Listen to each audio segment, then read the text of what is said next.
Alright you guys, I think I have finally figured out how to make this fan stop squeaking. Getting our MaxxAir fan to stop squeaking was, it's been a process, okay, I'll say that. So we have this MaxxAir fan, I think it's a model number 7200 or something like that. It looks like most of them. The things that change are features like the powered opening, a temperature sensor to automatically turn on. Ours has a remote control. I don't think any of those things matter with regard to the solution to fixing the squeak. I think the motors are the same across most or all of their models of fan. This one had a squeak that was like once per revolution. It was just like a chirp sort of sound. It was very faint. It was most noticeable on the lowest fan speed setting, which it's on right now. It was really annoying. I will say that. We like to have this fan on like most or all of the time when we're in here because it's bringing in fresh air, but we didn't love it when it was squeaking because it was just an annoying chirp, and I'm stoked that it's finally fixed. This has been in the works for probably a few months now. I started off by trying to grease the bearings. I'll show you that here, but quickly, because it didn't actually work. So you guys gotta keep watching until the end, but I'm gonna leave this part in of me taking the fan apart to grease the bearings, even though it didn't resolve the issue, because the process is the same and those instructions will be helpful for you to fix the squeak in your fan. You really only need an Allen wrench, an 8mm wrench or socket, and some side cutters. When you go to put everything back together, you're going to need two crimp-on connectors for the positive and negative wires. So the first thing you need to do is to pull the fuse for your fan out, which I have already done. You guys can just hang out here, I guess, if you're cool with that, so that I can have all my hands while I'm trying to work. This is a 2.5mm Allen wrench, and you just gotta crack this set screw loose. You really only need to give it like a quarter turn and that should slide right off. Then you just loosen these nuts. If this is the first time you're taking the motor off, you just gotta cut the wires somewhere in that vicinity. Not super critical.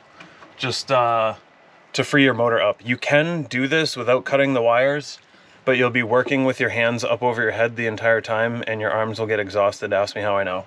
So here's what the motor looks like. These two screws go all the way through the case and come out here. So now we're just gonna get a Phillips screwdriver in here to take these two screws out, and then the whole case will come apart. But first I'm gonna get to where I've got a comfortable working place, and I'm gonna get the grease too.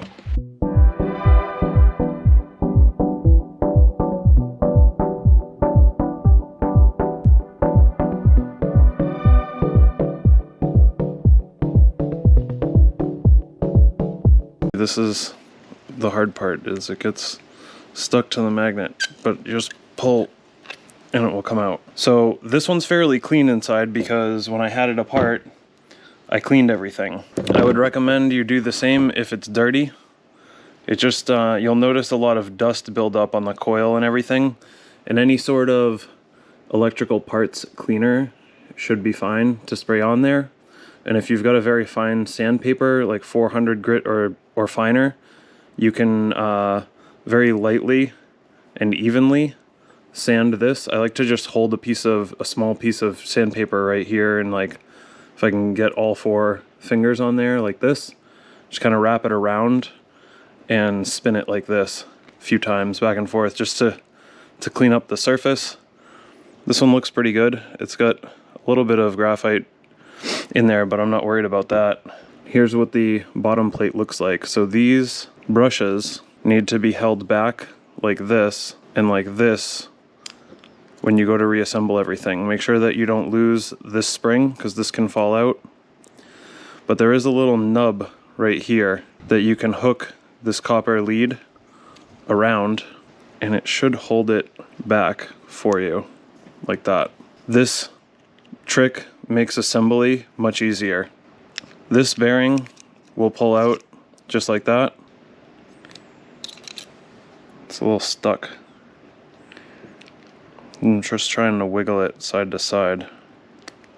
There we go. If you would rather not try and grease these and want to just buy new ones, the part number that I see is 608Z. And here's how I grease a bearing, because I do not have a bearing greaser. So I just like to get it right here, and I basically just scrape it. You're trying to force the grease into this gap right here.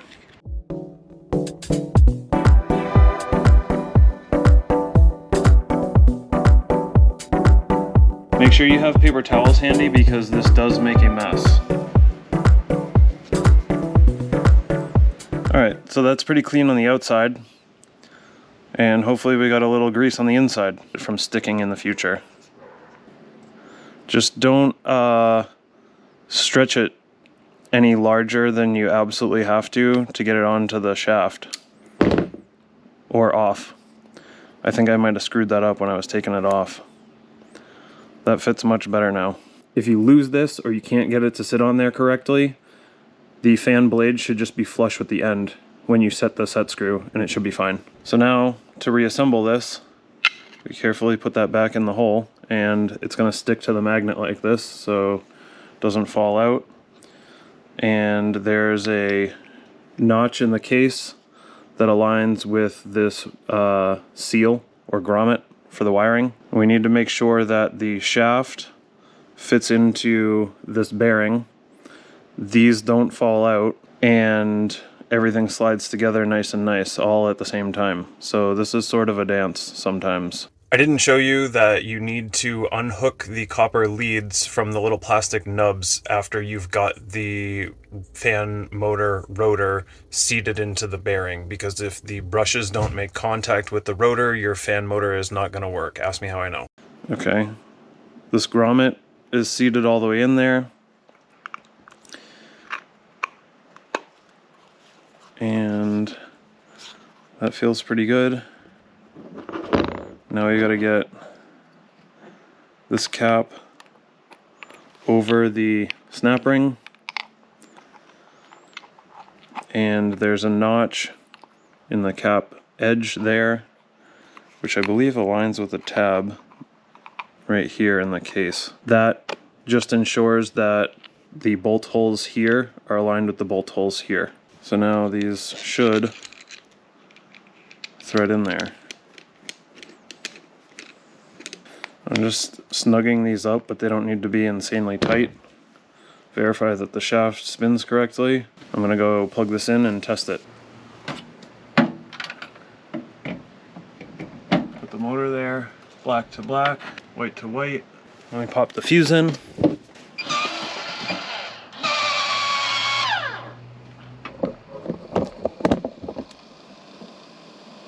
Oh yeah, and it doesn't chirp anymore. Throw the fan blade back on here for you, but I gotta clean this first. Now we can bolt the motor in place. Now we can put the fan blade on. Make sure that your set screw is aligned with the flat on the shaft. Push it all the way up to the set screw, and then give it a snug with your Allen wrench.